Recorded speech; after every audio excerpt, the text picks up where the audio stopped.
Hola, buenas tardes. A nombre de la Secretaría de Cultura del Instituto Nacional de Bellas Artes y Literatura, a través del Museo de Arte de Ciudad Juárez, bueno, tenemos el gusto de presentar el nuevo libro de Erika Cepeda, que se llama Sendero de los Conejos Azules. Y para esta presentación nos acompaña en esta tarde, casi noches, en otros lugares, Cecilia Magaña. Ella radica en la ciudad de Guadalajara desde 1988, nació en México DF y ganó el premio Gilberto Owen con el libro de cuentos La cabeza decapitada. Y fue becaria del FONCA durante el periodo 2013-2014 con el proyecto de novela Old West Kafka de la editorial Paraíso Perdido en el 2018. Autora de las colecciones de cuentos Silenciosa y Sutil y Todos los ruidos del mundo de Paraíso Perdido en el 2016. Participante en las antologías de cuento Lados B 2015, Catedrales en la Arena, 4 estaciones y solo cuento X. Actualmente imparte talleres de creación literaria y varias materias para la Universidad de Medios Audiovisuales. Fundadora, junto con Ada Cabrales, de Atípica Editorial. Conductora del video podcast Juego de Pomos. Su novela Principios de Incertidumbre de Paraíso Perdido en el 2020 recibió el Premio Bellas Artes para primera novela Juan Rulfo 2013. Y bueno, la semblanza de la escritora. Erika es de Guadalajara, estudió la licenciatura en Letras Hispánicas y licenciatura en Educación en la UDG. En 2004 ganó el Premio Nacional de Literatura Infantil Juan de la Cabada en el IMBA con el libro Historias Galliniles, Patria 2006. En 2009 ganó mención honorífica en el premio Barco de Vapor de editorial SM con el libro Una zarigüeya en mi mochila. En 2013 obtuvo la beca de jóvenes creadores otorgado por el FONCA en la categoría de novela. En 2016 ganó el premio Barco de Vapor con el libro Instrucciones para convertirse en pirata, publicado por SM en el mismo año. Y el Premio Nacional de Cuento Corto Julio Torre con el libro 63 señoritas condenadas a la desolación, de tierra adentro. En 2017 publicó el cuento para niños La prohibición de las lombrices, que lo publicó el INE, y su primer libro de teatro para niños Ánimas, que llama Nesca en Panamericana. En este mismo año participó en la antología cuentista de Tierra Adentro 2007 al 2017. Durante el 2018 publicó Corre y se va corriendo, Lotería, que lo presentamos aquí también en el museo, de Planeta Lector, y Habitación Blanca de Paraíso Perdido. 2019 participó en la antología Ruta 8 con el cuento La chica de Pus, Selecto, y en 2021 publicó su primera novela para jóvenes, Sendero de los Conejos Azules, también de la editorial Planeta Lector. Y bueno, pues Erika ha sido animadora de lectura en grupos de niños y adolescentes y promotora de la LIG en diversas editoriales. Y bueno, le cedo la palabra a Ceci para escucharla de este nuevo hijo, pero que es para adolescentes, ¿verdad? Uh-huh. Sí, así es. Este es para adolescentes. Ok. Para nosotras. No me escucho. Sí, para adolescentes y adultos. Para adolescentes. Sí. Ay, muchísimas gracias, Natalia González. Gracias al Museo de Arte de Ciudad Juárez y al Instituto Nacional de Bellas Artes y Literatura por recibirnos esta tarde en esta transmisión. Pues justamente una de las cosas a las que llegaremos a hablar al final de esta presentación es, pues claro que es un libro de literatura juvenil, es un libro para adolescentes, pero yo como adulta lo disfruté muchísimo y creo que ya justamente llegaremos a eso, a cómo los adultos también nos encontramos acá, ¿no? Tienen derecho. Exacto. Pues de qué, empecemos así como de manera muy general, hablando de qué va Sendero de los Conejos Azules, sin spoilers, ¿no? Ok, es difícil hacer eso, sí. Es difícil hacer eso, así es. Podríamos decir que en general, bueno, tenemos a un protagonista que se llama Andrés, que es un chico de 16 años, ¿es así? 16.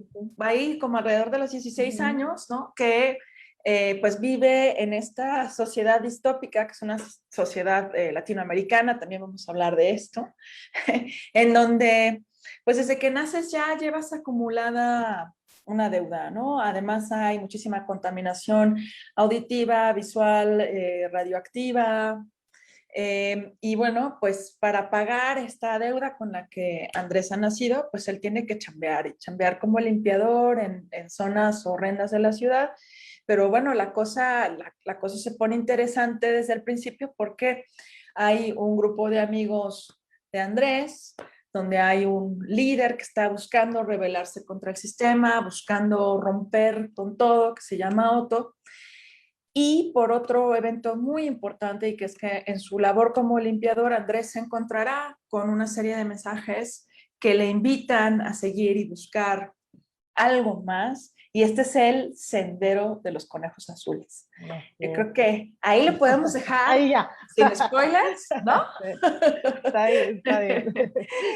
Y pues a mí me encantaría que empezáramos hablando justo sobre el género de Sendero de los Conejos Azules, que pues es una distopía, tiene pues algunos elementos de cyberpunk, es retrofuturista. Estuvimos hablando de esto hace unos días y estábamos las dos así fascinadas, ¿no? Entonces no sé si quieres empezar hablándonos sobre algunas influencias que pues no creamos en el vacío, algunas influencias que están detrás de Sendero de los Conejos Azules, y si podemos elaborar algo más sobre estos géneros distópico, cyberpunk, retrofuturista. Venta de tamales. No. Gracias, Ceci, gracias, Nati, y a toda producción que está al escondido, para empezar. Pues aspira, no sé, porque tú sabes que cuando sale un libro, uno va con una etiqueta, uno le pone esa etiqueta y ya cuando llega a manos de lectores, pues de pronto te das cuenta que es otra cosa, que ni siquiera uno se da cuenta cuando lo hace. Entonces, aspira que sea una novela pues cyberpunk, una novela de ciencia ficción, tal vez ya muy clásica para esta época, porque ya se están haciendo cosas muy diferentes ahora mismo. De hecho, en Latinoamérica se están haciendo cosas distintas. Entonces, en ese sentido, es como muy clásica la estructura y el tipo de ciencia ficción que yo apelo, que es el cyberpunk, que es bien ochentas y de hecho también tiene un espacio muy ochentas, que ahorita está muy de moda, pero cuando empecé a escribirlo no lo estaba, porque una novela no se hace en 2 meses, o sea, no sé, bueno, hay quien sí lo hace, no, yo no. Entonces, cuando yo empecé a hacer la novela, empecé pensando en que fuera 80, y también por influencias que me hicieron pensar en una historia así, y es clarísima la influencia que tengo aquí con Kavik, ¿no? De hecho, es el epígrafe que trae el libro.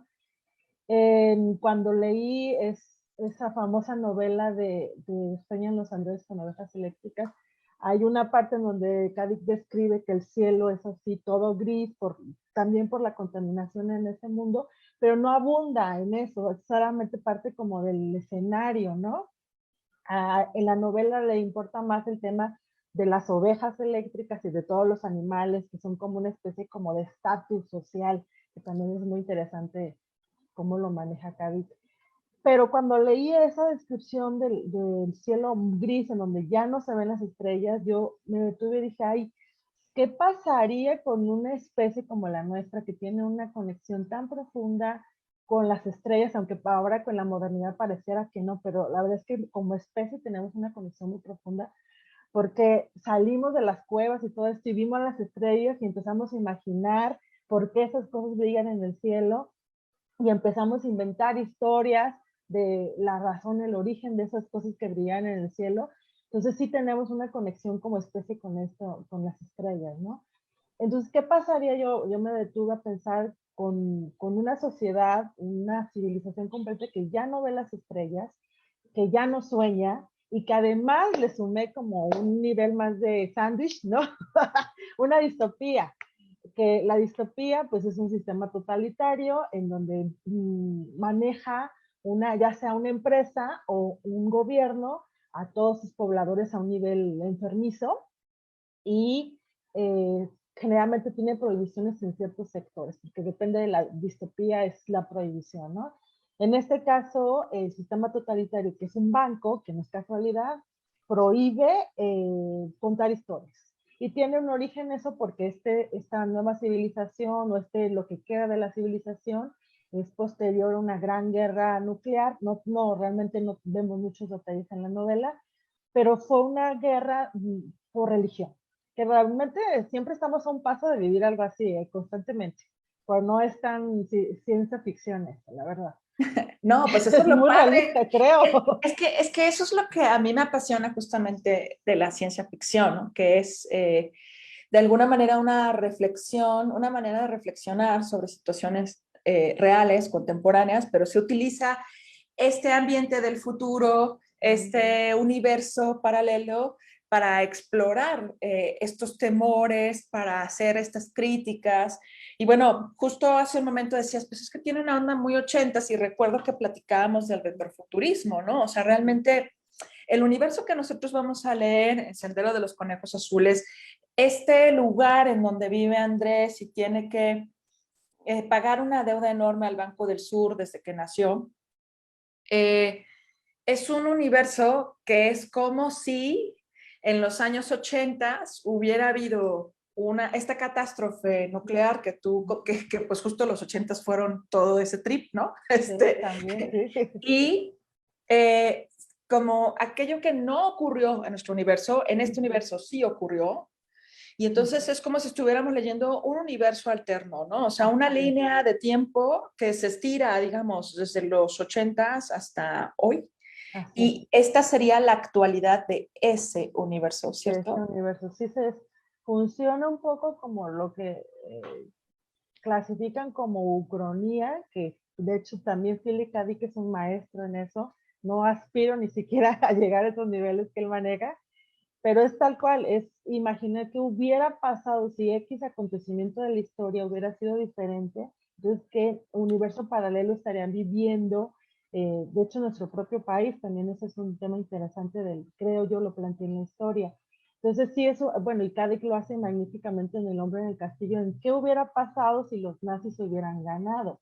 Y hace una novela preciosa ahí de que el hombre del castillo hace una novela pensando en qué hubiera pasado si los nazis se hubieran perdido, o sea, nuestro universo. O sea, me explota la cabeza con eso, ¿no? No aspiro a hacer eso, no tengo ese nivel, pero está en ese, pues en ese mundo, en esa clasificación de la ucronía que hubiera pasado, y es este tipo de futuro pensado desde los 80, porque el tipo de futuro que nosotros podríamos pensar desde ahora, pues es muy diferente, ¿no? Y de hecho ahora se experimenta con cosas como biopunk y cosas muy extrañas que ya para mí ya es muy moderno. Yo estoy más viejita en la ciencia ficción, ¿no? Entonces sí es un poco como ucronía que hubiera pasado y qué mundo hubiéramos construido si hubiera pasado esa gran guerra. Sí, así que vamos a ver tecnología y cuestiones que definitivamente se parecen a nuestro tiempo, pero otras que pertenecen completamente a esa línea temporal que tú estás creando. Ahora, a mí lo que me parece también muy, muy interesante, Erika, es que pues generalmente tanto en novela juvenil como en novela para adultos, cuando nosotros leemos estos géneros de distopías, estas sociedades que han salido mal y que se desarrollan en Como estos si la futuros. nuestra estuviera también, ¿verdad? Sí, bueno, sí, pero por supuesto, ¿no? Es como, pero de pronto es como, ay, la nuestra está mejor, y luego Está muy lees bien. más y dices, ay, no sé. ¿Qué se parecen? Pero fíjate que la mayoría de estas ficciones, Uh-huh. pues son como entornos anglosajones, la mayoría, la gran mayoría de ellos. Y a mí me llama mucho la atención que Sendero de los Conejos Azules es un espacio que entre líneas vamos dándonos cuenta que es una distopía latinoamericana. O sea, esto ocurre en un espacio que en algún momento es la Latinoamérica que conocemos y en donde, bueno, pues precisamente tocas este tema bueno, que no solamente es latinoamericano, sino mundial, el tema de la deuda y la crisis laboral contemporánea que enfrentan los jóvenes, ¿no? Es esta cuestión de, no, pues la vida y todo me dice que tengo que salir a trabajar, pero No hay nada. no hay trabajo, No hay ¿no? nada. Es muy complicado. Entonces, no sé si puedas elaborar un poco, contarnos cómo es que pues trabajaste esta distopía desde Latinoamérica y hablar sobre este tema de la deuda y la crisis laboral. Pues tal cual fue muy consciente desde el principio hacer eso, ese experimento de hacer una distopía de este lado de la frontera, aunque realmente nunca digo qué ciudades, pero por ahí doy algunas pistas. Se dice que es una ciudad que antes estuvo en una frontera, una ciudad grande, una ciudad industrial, entonces guiño, guiño, a los que están en la frontera pueden sacar sus cuentas. Este, hay varias ciudades que podrían competir para eso, de hecho, pero realmente no digo cuál es la ciudad que podría ser. Y pensando en que todos hablan español, también eso es muy importante en la historia. De hecho, la gente del norte llega hasta esa ciudad, tocan a la puerta, de hecho hacen filas enormes, atraviesan un desierto frío, que es el efecto también de esta guerra nuclear, y llegan finalmente a esta ciudad y muchos de ellos no hablan español, muchos de ellos tienen rasgos pues caucásicos, son rubios, ojos azules, bla, bla, bla, y no hablan español, entonces ahí no encajan. Y de hecho el personaje principal, que no es nada agradable, Andrés, realmente no creo que haga empatía con muchos lectores porque para mí es un personaje desagradable. Le dice, ¿sabes qué? Si tú no hablas español, no encajas en esta ciudad, tienes que hablar español, tal vez un poco de japonés, pero español es lo único, no hablamos otro idioma, ¿no? Entonces es un rollo de migración, pero desde el norte. Y algo sí muy consciente en la historia fue no utilizar ninguna terminología en inglés. Entonces ahí sí es difícil porque mucho de la ciencia ficción de este tipo está construida con términos en inglés, entonces pues tuve que inventarme cosas, dispositivos, cosas así en español. Eso sí fue muy complicado hacerlo, pero traté de como ingresarlo naturalmente, no sé, como holopantalla, ¿no? Por ejemplo, que seguramente de holografía o de alguna palabra, esto sí tendrá alguna origen sí anglosajón, pero ya está castellanizado. O el aparato que usan para ingresar a un sistema virtual, que ahorita podemos hablar más de eso, pues no le utilicé ninguna terminología en inglés, utilicé un nombre propio que se llama el Galileo, que son absolutamente ironía, ¿no? Que se llame así. Entonces es un poco así, y de hecho la propia ciudad se llama 10 barrios, o sea, ni siquiera nos da una pista del antiguo nombre que tiene.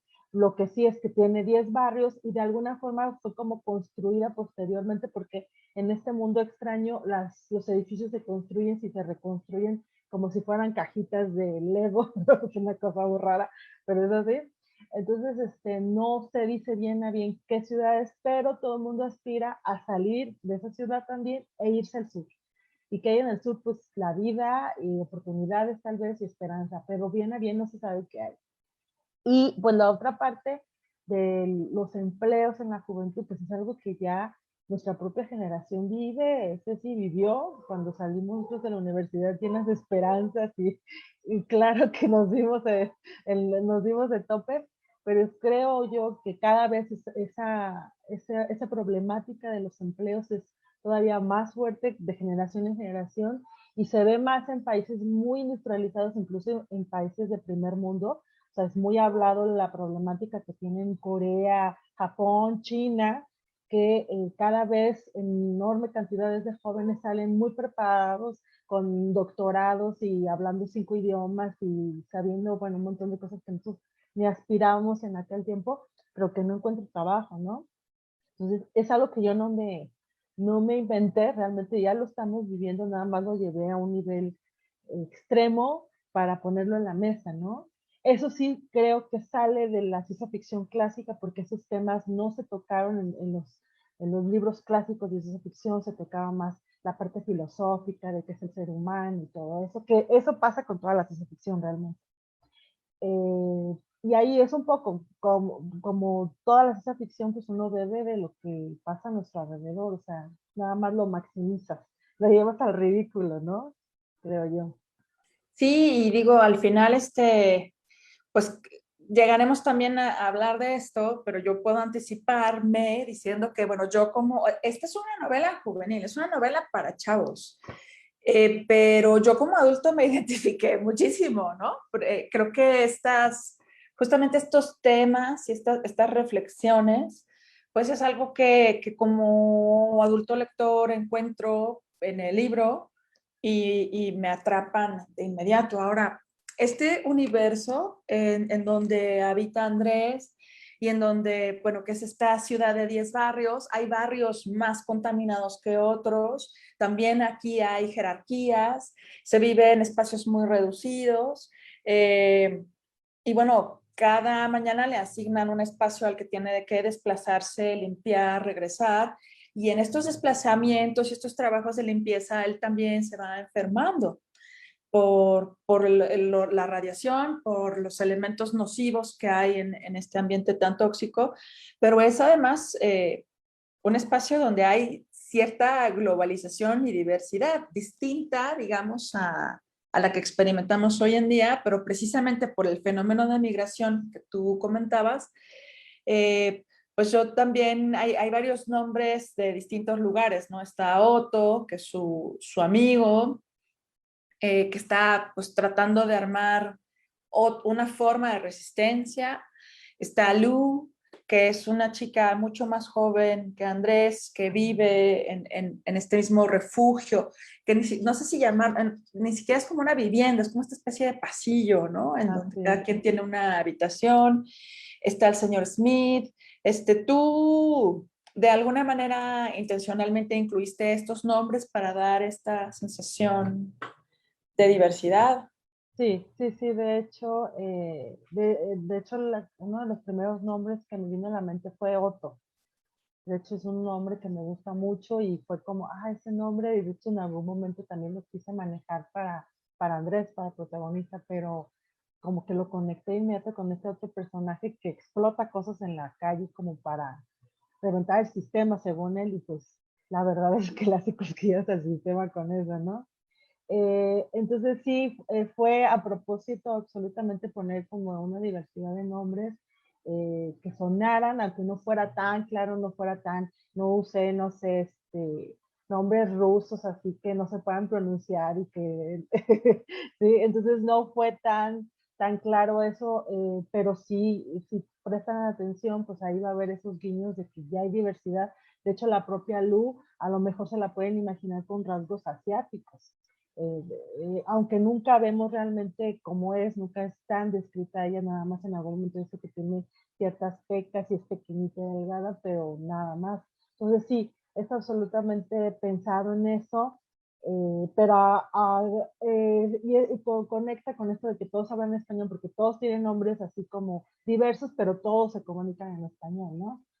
Entonces va por ahí el asunto. Es absolutamente a propósito y que esté sonando este rollo de que sí es ciencia ficción, pero en Latinoamérica. O sea, ¿cómo vivíamos una distopía en Latinoamérica? Porque es lo que tú desde ese momento siempre nos venden esta historia en Nueva York, en Los Ángeles, y así que claro que si en algún momento globalmente vivimos una distopía, un sistema totalitario, un paisaje cyberpunk, sería a nivel mundial. Pero entonces, ¿cómo lo viviríamos aquí en México? ¿Cómo lo vivían en Argentina, en Perú? O sea, aunque ya hay muchos autores en toda Latinoamérica haciendo cosas, también imaginándose incluso paisajes con zombies en América Latina, cómo pelearemos con los zombies y cosas así, ¿no? También ese es un tema que tengo ahí, que me debo a mí misma, en los Eso zombies. está ahí en la cajita de pendientes. En mi cajita de pendientes está escribir zombies en Guadalajara, zombies en Guadalajara. Ay, qué chido. Bueno, pero fíjate, justo, bueno, es bien padre porque la idea, el concepto del zombie, ¿no? Tiene que ver justamente también mucho, originalmente el zombie haitiano, pues con explotación, con estar dormido, con el consumismo, ¿no? Y bueno, en este universo de Sendero de los Conejos Azules, hay una herramienta que es esta herramienta del sistema, que lo platicábamos hace unas noches, ¿no? Que dentro de estas historias, pero no solo en estas historias, amigos, en la realidad, los sistemas tienen una forma de controlar a la población, ¿no? Y en el caso de Andrés y todos los habitantes de esta historia, hay un aparatito que se llama el Galileo. Y que cuando yo lo leía, cuando yo leía la novela, yo me preguntaba, bueno, ¿cuál es mi Galileo? Porque creo que todos tenemos uno, ¿no? Podríamos hablar de, bueno, el espacio en donde actualmente se está Estamos aquí transmitiendo. transmitiendo en un Galileo, de hecho. Estamos transmitiendo en algo que es el Galileo de muchos de nosotros. Sí. Netflix es otra forma de Galileo. Platícame justamente del Galileo dentro de esta historia, pues, ¿cómo funciona y cómo fue que llegaste a la construcción de este concepto? Pues fue complicado, la verdad, porque cuando ya tomé conciencia que iba a ser una distopía realmente casi de manual, o sea, realmente para construir una distopía es un sistema totalitario, o sea, es un check, sistema totalitario, ¿no? Y luego el sistema totalitario siempre tiene alguna clase de dispositivo de control de masas. Por ejemplo, en Un Mundo Feliz tiene el Soma, que es como una pastillita que se toma, no me recuerdo si es líquida o pastilla, y con eso, bueno, tienes muchos efectos, pero entre ellos son felices, ¿no? Precisamente en Sueño en los Androides con Ovejas Eléctricas tiene un aparatito que no recuerdo ahorita, que no, es un apellido de alguien, de hecho, y con ese aparatito se conectan y deciden qué sentimiento pueden experimentar el resto del día. Soy feliz, soy triste, realmente generalmente tienden a elegir un sentimiento positivo, por supuesto, ¿no? Entonces ahí manipulan su estado de ánimo, pero hasta ahí hace ese aparato, ¿no? Entonces dije, definitivamente tengo que construir algo que sea o algún dispositivo de control, que todos se conecten y así, ¿no? Y llegué eventualmente al Galileo, que también tiene conexión con esto de las estrellas, porque es una absoluta ironía que se llame Galileo, porque Galileo, el personaje histórico, científico, pues él aspiraba a observar las estrellas, él peleó en algún momento de su vida y puso su vida en riesgo, de hecho, por defender sus ideas científicas de que pues la luna y las estrellas y que no somos el centro del universo, ya, como todo el mundo conoce esa historia. Entonces es muy irónico y eso también eso es muy del sistema totalitario que pongan un nombre así al aparato, ¿no? Básicamente pues es una especie como de cuadro, yo me lo imagino, aunque realmente no se describe bien a bien en la historia, cada quien podrá imaginárselo como quiera, una especie, mejor dicho, de cubo, pero se tiene que conectar con Dermatronic, ¿no? Que eso sí también es bien 80s, la verdad, porque ahora ya tenemos otros dispositivos para ingresar nuestra conciencia, que ahora ya este dispositivo en donde estamos transmitiendo en vivo ya está aspirando a hacer eso, ojo, que es tu conciencia entra a una virtualidad. Entonces el Galileo manipula tu conciencia y de esa forma duermes, aplaca el hambre, aplaca el miedo, aplaca el dolor, te crea un mundo que nadie recuerda qué mundos, eso también es como, permanece como en un misterio, a menos que tú entres a un ciber, que también hay este rollo ahí, de Galileos, ¿no? Que uno paga y entonces sí manipulas el Galileo. Pero el Galileo que está en tu casa, tú te conectas con los dermatodos y tu conciencia entra y solamente así puedes dormir. El extra, que eso sí lo incluí como un poquito más, que no aparece en el manualito de la distopía, es cómo salir de este dispositivo, porque es adictivo. Sí, te puedes quedar ahí toda la vida y pues eventualmente tu cuerpo físico va a morir de hambre y hay casos en la historia en donde se cuenta que gente que se queda conectado y ya nada más se dan cuenta cuando su cerebro empieza a sacar líquidos de que ya está muerta la persona, ¿no? Entonces, este dispositivo Galileo tiene un extra que es un despertador, simplemente se llama así, que es también unos cables, pero sí se conectan las piernas. Cuando ya te pones tus dermatodos de Galileo, te conectas tus cables, porque a la mañana siguiente te va a dar pues toquecitos, electricidad y nada agradable. Y es la Sí, única ¿cuáles toquecitos? Duelen un montón. Yo duele. veo al Andrés que sufre un montón cada que se tiene Sí, que despertar. de hecho llega un punto en que les quema porque tienen que subirle porque cada vez es más difícil salir del Galileo. Entonces, en la mañana, para salir de ese estado placentero del Galileo y empezar con tu día y ser productivo, ¿qué le suena? Pues el dispositivo, el despertador, te empieza a dar efectos de electricidad, te despierta, pero si tú no despiertas en algún momento, y también se habla de eso, empieza a oler a quemado. Y eso es un extra que es muy extraño. También lo quise incluir que hay poca gente sí, que puede oler, que eso fue mucho antes del COVID. O sea, es un mundo en que por alguna razón la gente ya no puede ni probar la comida, ni no le sabe a nada, ni tampoco huele nada. Y entonces cuando algo se quema no lo notan a menos que están viéndolo porque ya no tienen ese sentido, ¿no? Es que está ya todo tan contaminado, o sea, cuando ustedes lean Sendero de los Conejos Azules, una de las cosas que me encantó es que uno de los insultos que se dicen es asqueroso, ¿no? Porque en realidad sí sientes como toda esta contaminación y esta suciedad, y a mí me parece muy lógico que sea alguna especie de mecanismo de defensa muy orgánico que se haya ido eliminando esta capacidad de oler y de gustar, ¿no? Sin embargo, en el Galileo, ellos experimentan, que es algo que nos pasa mucho en los sueños, precisamente, ¿no? Que tú tienes como sensaciones que no puedes necesariamente traducir a la realidad.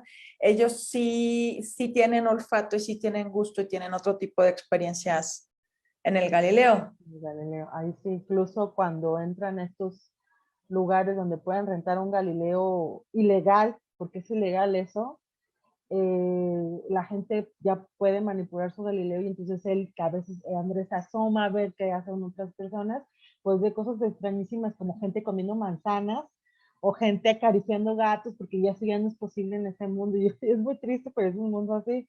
Y es muy fresa porque pudieran hacer otras cosas aún más pues aborrecibles, terribles, pero la verdad es que en el mundo, en su realidad, esas cosas horribles sí son posibles. Entonces no tiene caso cuando entran a Galileo, pues hacen lo prohibido, ¿no? Eso es como tendemos a hacer eso.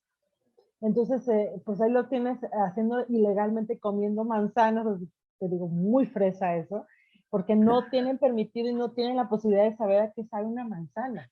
Ay, pero es que termina de construir, pues, pues lo desesperanzador que es el universo donde se desarrolla la historia, ¿no? O sea, que estos escapes sean a momentos tan mínimos, a placeres tan cotidianos para nosotros y tan difíciles para ellos. Ahora, así como está esta situación de contrabando, de poder entrar a estos cibers o contrabando de que te pueden limpiar la sangre porque la sangre se va contaminando y bueno, un joven de 16 años como Andrés ya tiene muchas molestias que tienen que ver con todas estas labores que ha hecho.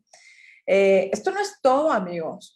Este universo en donde pues como comentaba Erika, pues está pues esta especie de cortina contaminante que no permite ver las estrellas. Es un espacio que cuando uno lo lee, ustedes podrán comprobarlo en las primeras páginas, está lleno de ruido. O sea, que también es parte de este sistema totalitario, de este sistema de distraerte, de no pienses, de mira aquí, mira allá. Y que bueno, cuando yo lo leía, de pronto, pues pensaba también en algunas películas. Bueno, a ver, les voy a mostrar así, miren, así en texto. Ustedes van a poder ver como libre de veneno, sí. estas irrupciones auditivas que incluso interrumpen la acción, ¿no? Nosotros estamos leyendo algo y de pronto, ¡prum!, entran estas voces que están marcadas con otra tipografía y que, bueno, de pronto a mí me recordaban algunas películas que justamente fueron icónicas en los 80s, que ya son incluso de culto. ¿Tú de alguna manera te inspiraste o pensaste en algunas de estas referencias para crear este ruido que es auditivo y visual? Sí, claro, clarísimo, en especial pues Blade Runner, que es la que está basada, inspirada, porque ya sabemos que es otra cosa la novela, o sea, es muy diferente de hecho. Y en especial Akira, que es un anime también de los 80 que también es así como el ejemplo, el modelo que todavía se sigue incluso imitando. Pero eso, por lo menos en los 80, no existía en papel, o sea, no, las novelas de ciencia ficción no reproducen ese tipo de ruido. En eso sí ya, ahí ya sí descubro mi época, ¿no? Porque Philip K. Dick en su novela es así, tal cual, contadito, contadito, contadito, no hay interrupciones. Ahí demuestra su época. Pero en la película, que es un poquito posterior, ahí tiene cierta contaminación visual, y Tequila también, todo es neón, todo es contaminación, ¿sí? Pero en papel en esa época no existe eso. Ahorita ya hay muchísimas novelas que hacen eso, no, tampoco no me lo inventé. Pero ahí también, aunque yo trato de imitar una estructura clásica de la ciencia ficción, realmente ahí demuestro mi época, porque ya nuestra estructura mental, nuestra forma de vivir es así. O sea, estamos, ahora que trabajamos tanto en la computadora en pandemia, constantemente distraídos con anuncios de redes sociales, con el teléfono, con el WhatsApp, o sea, y en nuestra casa, no se diga cuando salimos, constantemente distraídos con publicidad en especial. Entonces ya se está construyendo una sociedad de este tipo. Y vaya que nuestras ciudades aquí en México no están tan llenas de este ruido, ¿no? Hay ciudades, en especial en Asia, que ya, o sea, ya es su forma de vivir, ¿no? Entonces, ahí sí ya descubro mi época y lo pongo ahí en el papel y creo que el efecto que tiene en el lector, ya tú me contarás, pues es como que te saca de onda, te saca de, te enoja también, es ese propósito de, pero si yo estaba con esto y entra esa maldita publicidad, a mí no me interesa. Y lo peor es que a veces cuando entra publicidad, cambia de narrador y pues saltamos otra cosa y dejamos como en, espérenme, ahorita volvemos a esto, o a lo mejor nunca volvemos, no lo sabemos, porque no solamente es la publicidad o la voz narrativa que nos cuenta sobre Andrés, sino también hay muchas voces narrativas en el pensamiento de muchos personajes y conocemos un montón de situaciones que pasan en la ciudad. Que también eso es, pues no sé, yo pensé mucho en la señora Dalloway de Virginia Woolf, pero en ciencia ficción, ¿no? O sea, un poco así, que es el correr de conciencia de muchos personajes. Entonces sí es una mezcolanza y eso creo, bueno, mi propósito era agobiar al lector, a acercarlo de alguna forma psicológicamente al estado mental en que el personaje principal vive, ese mundo contaminado, frío, porque también es muy frío, lo que llaman invierno nuclear, que ya después de una gran guerra baja mucho la temperatura. Entonces es una forma de psicológicamente acercar al lector al estado psicológico del personaje. No sé, tú me dirás si te molesté suficiente.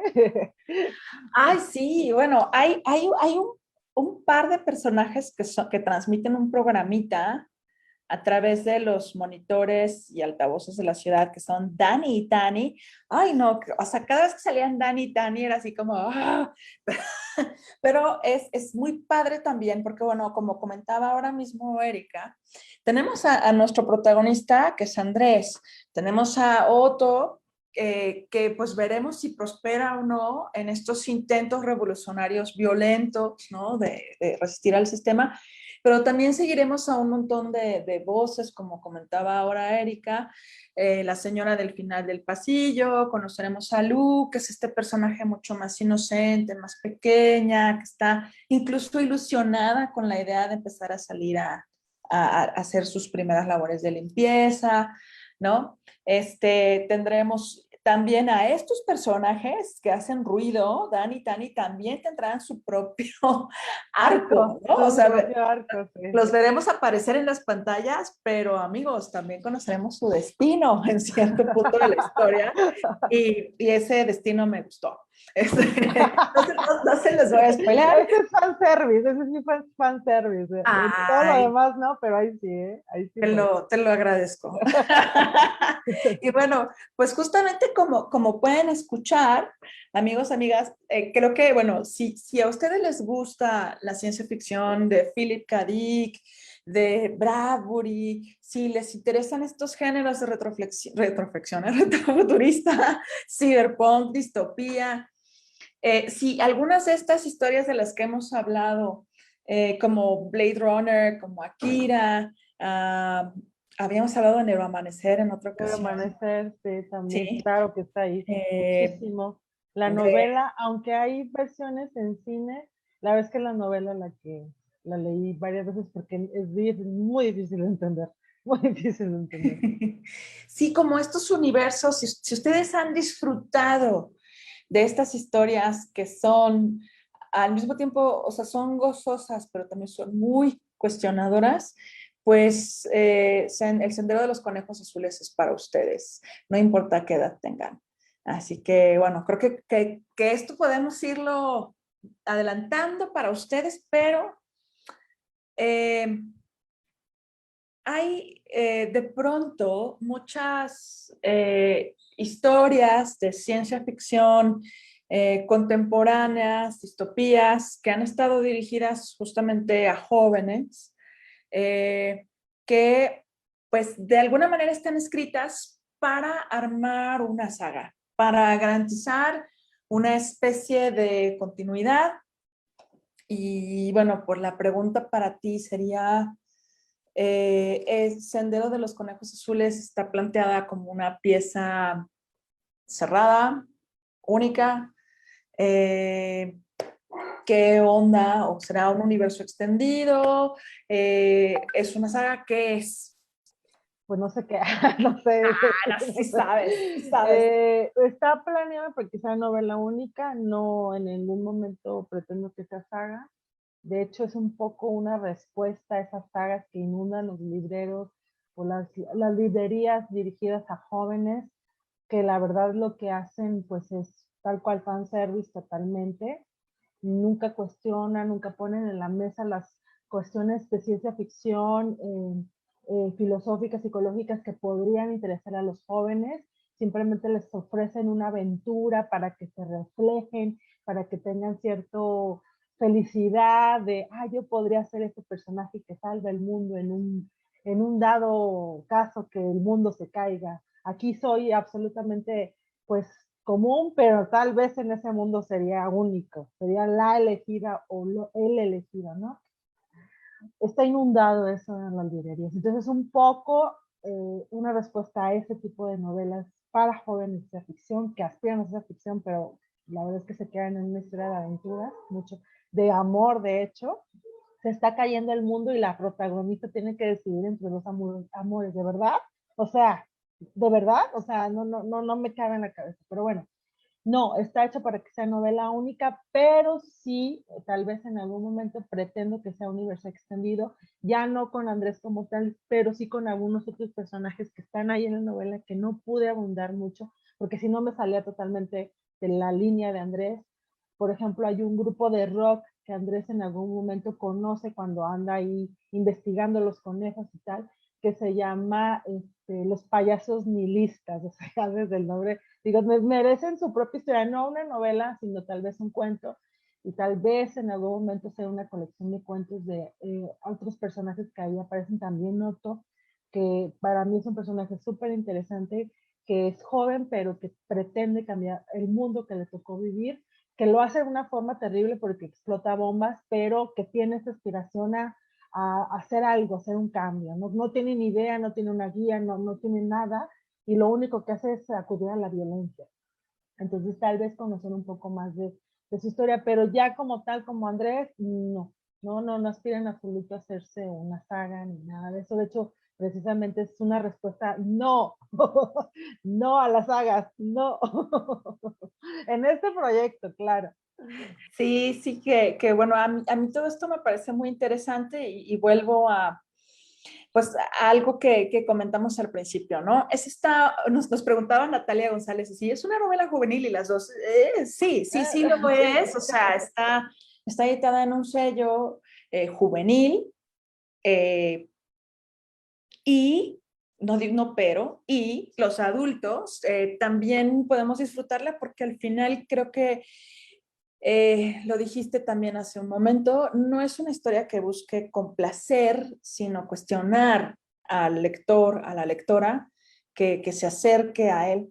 Así que, pues, si son también lectores que disfrutan de estas sacudidas de realidad y de hacerte preguntas mientras lees, de poder después conversar con alguien más sobre estas cosas, sobre los destellos de realidad que encuentras ahí, pues entonces Sendero de los Conejos Azules es definitivamente para ustedes, ¿no? Y bueno, hasta ahora ustedes podrán decir, ¿Y por qué no han hablado de los conejos azules, ¿no? No hemos hablado de los conejos, ¿es cierto? Empezamos diciendo, esta es una historia en donde Andrés empieza a encontrar unos mensajes que lo llevan a buscar los conejos azules. Bueno, pues eso les invitamos a que lo descubran ustedes, a que ustedes se adentren en el libro y sigan justamente el sendero de los conejos azules, que justamente es algo que responde o que busca plantear nuevas preguntas a partir de esta premisa de Erika de qué pasa con una sociedad que deja de ver las estrellas. Estamos cerca de concluir esta presentación. Erika, ¿en dónde podemos conseguir Sendero de los Conejos Azules? ¿En qué librerías? ¿Cómo podemos hacernos de un ejemplar? Pues depende de qué estado de la República se encuentren y que si quieren pedir su paquete a larga distancia, que ahora con la pandemia ya todo el mundo se acostumbró a hacer eso. Por ejemplo, si están en Puebla, pueden ir a su librería que se llama Vitesa. Si están en toda la región de Guanajuato, en Libeli.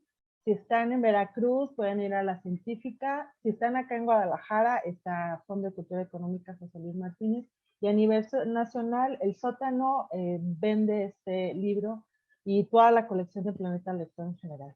Entonces, y yo también tengo libros disponibles si quieren su firma. También tengo de todo el país, por cierto. ¿Y cuáles son las redes sociales en las que también podemos estar al pendiente de lo que estás haciendo? Porque de pronto también hay algunas presentaciones presenciales o hay eventos. Estoy en Instagram y Facebook como Ramona Zarigüeya, así, Zarigüeya con Z, por cierto. Erika Cepeda, ahí me encuentran y ahí voy anunciando todas mis locuras que se me ocurren de pronto, con orejas de conejo. Ceci, pero tú también tienes redes sociales, cuéntanos. Ah, sí. Espera, porque no No me las sabes, no sabes, Ceci. No, tú sabes tus propias redes sociales. O sea, estoy en Facebook como Cecilia Magaña. Ajá. Estoy en Instagram como Cecilia Garta. Por eso no te acuerdas. Sí, como @Cecilia Garta. Y bueno, pues ahí también pueden seguirme y ver qué onda. Pero pues ahora les invitamos a las personas que nos han estado viendo, que han estado escuchando esta presentación también, si tienen alguna pregunta o comentario, este sería un espacio para darles voz, para escucharles y responder a sus preguntas. Entonces, bueno, no sé. Y tenemos tres comentarios. Dice Merce Moon Gartor, dice, una colección de cuentos que expanda tu universo sería increíble.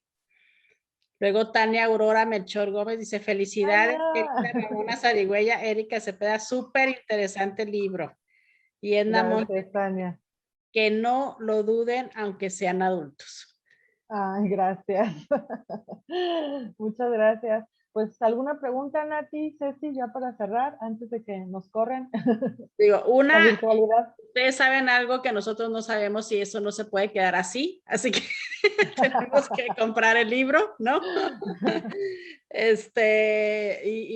Digo, cuando nos estaban platicando, claro que uno cuando lee, siente como que todo es de uno, ¿verdad? A lo mejor uno se identifica con alguno de los personajes que van a estar en el libro, pero cuando estabas platicando qué lugar era y que dices norte, frontera, el desierto y frío, dije, ¿es Juárez? Puede ser, Natalia. Puede ser. Dije, es Juárez. Bla, bla, bla.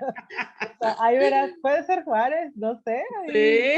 Hay varias ciudades que podrían competir, la verdad es que no Claro. novela, pero yo creo que los lectores... que somos los únicos, pero no somos los únicos. Ya cuando dijiste que no hablaban español, dije, que la canción.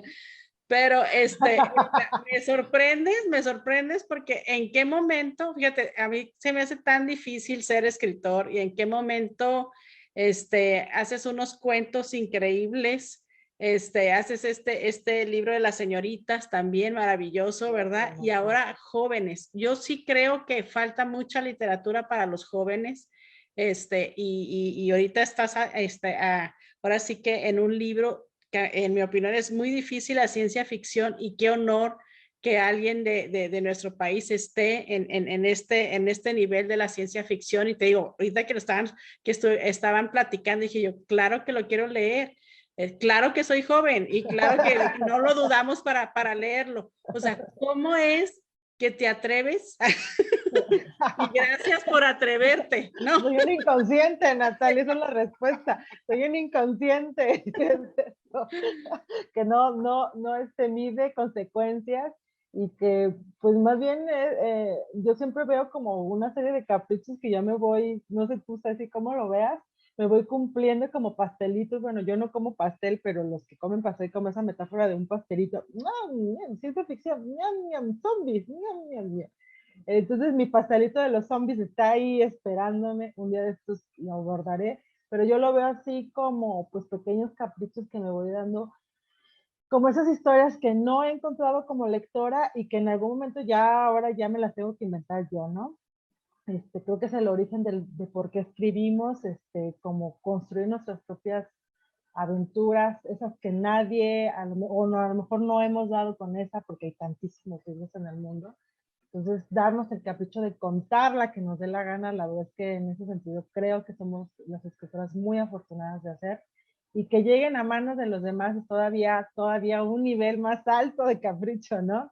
Entonces, más bien es eso, Nati, somos unas inconscientes escritoras, y a mí como lectora y como espectadora me encanta la ciencia ficción, siempre estoy consumiendo toda clase de productos de ciencia ficción, incluso no de tan buena calidad, yo no importa, mientras haya iluminación neón y que tenga como medios rasgos, yo lo veo otra vez, no me importa.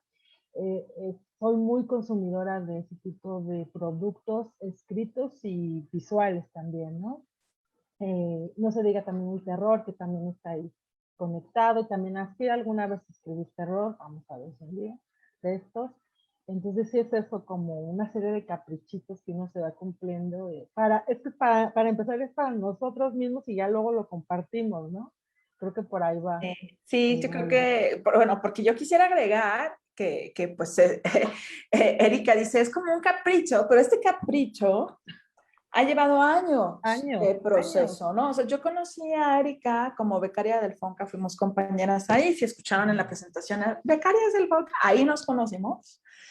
Y yo conocí a Erika escribiendo de los primeros capítulos de esta novela. Y bueno, nada más de escucharte hablar de toda esta historia, pues me doy cuenta de la labor de investigación que hubo detrás. Entonces, bueno, es un capricho muy bien informado, es muy costoso, trabajado. ¿eh?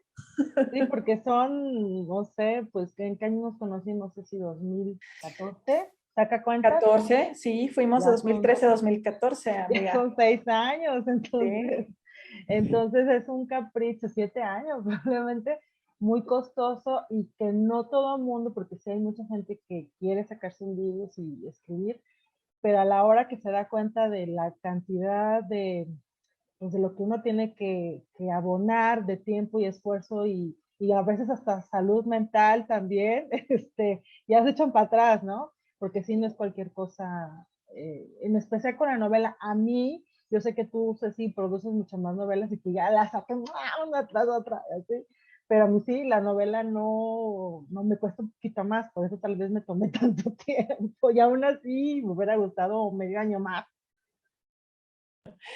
Es que es una onda insaciable, esto de la creación, ¿no? Es así, así es. Entonces, nada más, recuérdanos, por si acaso alguien se lo perdió, ¿en dónde pueden adquirir Sendero de los Conejos Azules antes de irnos? Porque ya ahora sí se está Y yendo ahora el sí nos tiempo. van a correr nuestros Ahora sí. anfitriones del Museo de Arte de Ciudad de Juárez.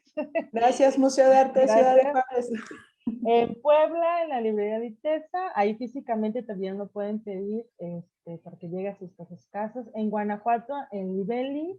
En Veracruz, en la Científica. Aquí en Guadalajara, en la José Luis Martínez. Bueno, así le decimos de cariño a los zapatillos, pero es librería José Luis Martínez. Y a nivel nacional, pues lo encuentran en el sótano. Y seguramente va a estar en ferias de libro, y también lo encuentran conmigo directamente en redes sociales. Ya. Bueno, y como cada lugar también, pues hay librerías, nuestras librerías favoritas, ¿verdad? Y si no estuviera, pues hay que pedirlo, ¿no? Planeta, Ok. editorial muy grande, ¿verdad? Nomás paciencia y seguro que va a valer la pena el tener este libro en las manos, ¿no? Y como les digo, creo que hace falta literatura juvenil, definitivamente. ¿No? Yo creo que es un género que nos está faltando y gracias, Erika, por voltear a ver a los jóvenes que también dentro de esta introspección de ellos mismos, ¿verdad? En una edad tan difícil, ¿verdad? También el libro, ¿verdad? Les puede ayudar a entender muchísimas cosas, ¿no? Pero eso espero, Nati. Pues muchas gracias, Natalia, y nuestros anfitriones, a Aldo, el de producción que está ahí atrás, en general, el Museo de Arte de la Ciudad de Juárez, y a Ceci Magaña, también colega escritora, gran escritora, busquen las redes, y pues a todos por el espacio y este tiempo que nos regalaron aquí en nuestro propio Galileo de esta realidad. Desconéctense del Galileo, no se acaba esto. Ceci, gracias por ser cómplice de esta tarde también. Lo explicaste bien sencillo, bien amigable, ¿no? También, como dices, sin spoilers, aunque yo sí quería alguno que otro.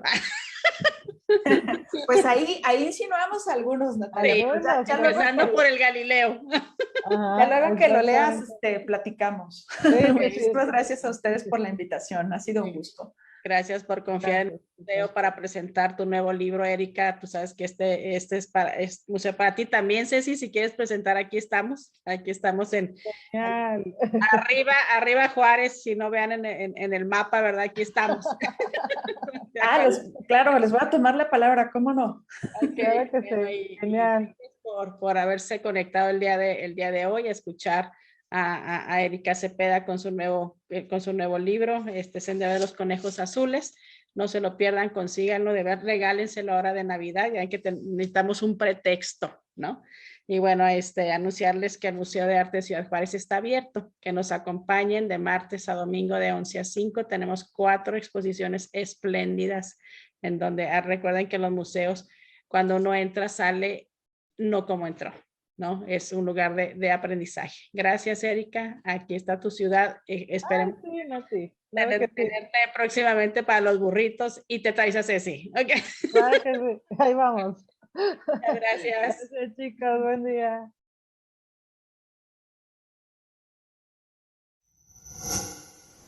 Gobierno de México.